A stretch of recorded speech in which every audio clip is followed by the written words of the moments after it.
Nordic Ware Pro Cast tradition. Let's take a look. Today I'll be making my version of paella in the brazier pan from the Pro Cast tradition, and I have some saffron rice, some venison wild game sausage, clams and mussels, and blue prawns in here.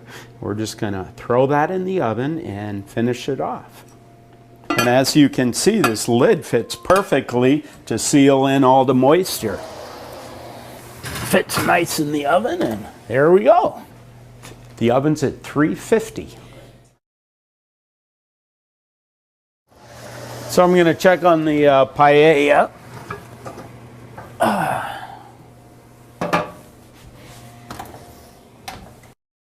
Ooh, the lid sealed in all the moisture. Looks delicious, ready to eat.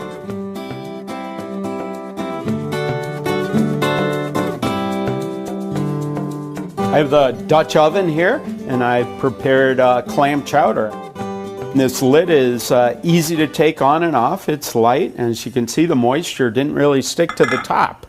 In here is my clam chowder. I started off with sauteing the onion, celery, adding the clams in the broth and potatoes, and thickening up a little bit and adding the cream and some herbs, thyme, parsley, and marjoram. And it worked out fantastic in this Dutch oven. It didn't stick to the bottom, and you can reheat a soup like this in the Dutch oven, and heats up nice and evenly, and the lid fits on, keeps the heat in there, and you can store it that way too. The handles, grips on these are easy to pick up. It's lightweight compared to cast iron, and works out wonderful.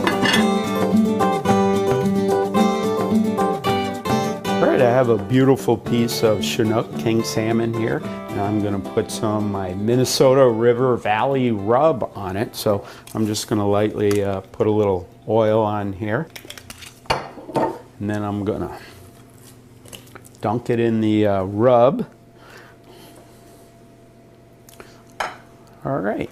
I have the 9x9 square baker here, and we have our salmon with the rub on it. And I'm going to put a little oil, olive oil in there, and then throw the salmon in. And with the nonstick pan, you really don't need to put much oil in it at all. All right, I have my very nice Chinook salmon with the rub on it. And I'm going to take that and throw it in our square baker and sear it. That'll take a minute or two. Ooh, that smells delicious, making me hungry. And I've used this pan before, and it sears the meat or seafood very evenly.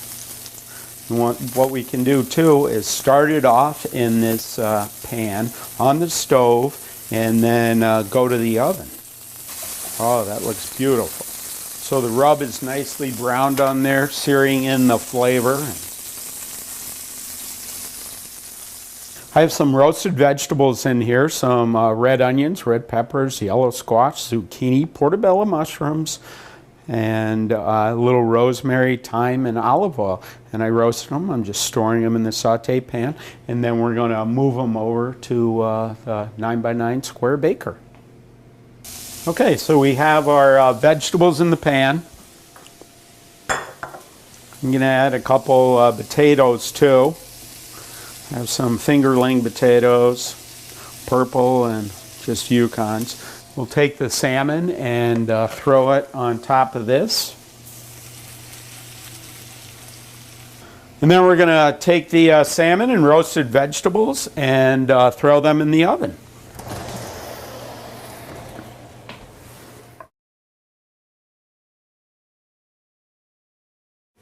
The temperature is 350. The square baker is perfect for this salmon. It fits the burner nice. It's good for the amount of food I did compared to the rectangular 13-inch one. Worked fantastic. Now it's time to see if the salmon is done yet. Oh yeah, it looks beautiful. Look at that. Nice, beautiful color. The vegetables are done. The potatoes are browning a little bit. And I'm going to drizzle a little balsamic vinaigrette on there. And I'm going to finish it off with some 15-year-old aged balsamic vinaigrette. Just drizzle a little on top. Give it a wonderful flavor.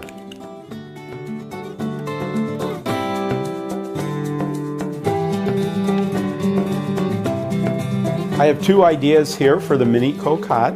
I have a boursin cheese, lobster, macaroni and cheese. I made the boursin cheese sauce, put the cooked pasta in, and topped it off with lobster. And miso broth I made with some mushrooms, seaweed, cilantro, and some shrimp. These were pre-made, and then we're going to put the lid on them and finish them off in the oven at 350. I'm going to take these and place them in the oven.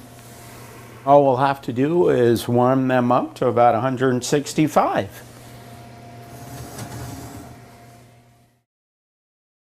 Okay, we're going to check on the coquettes, and they look done to me. We're going to check on our lobster macaroni and cheese. And oh, that looks beautiful. Came out fantastic. And throw a little Parmesan Reggiano cheese on top, and then a little chives to finish it off. Voila. We're going to check on the shrimp and miso broth with the udon noodles. Oh, that looks delicious. Mouth-watering. So I'm already getting hungry. This is a beautiful way of doing individual servings. You could do a variety at a party, or just have everybody have their own little serving.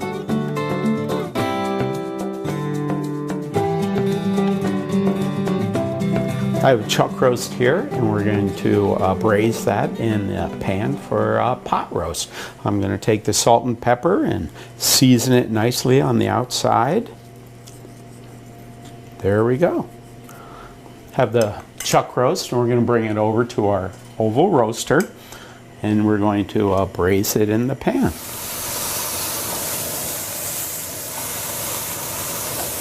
I'm going to pick up the beef and check on the fond on the bottom of the pan. Look at that. Even a non-stick pan, it creates a nice fond.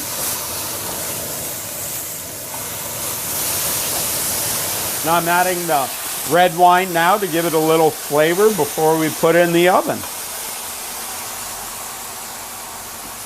The lid on, it'll seal it nicely and keep all the moisture from the wine in there.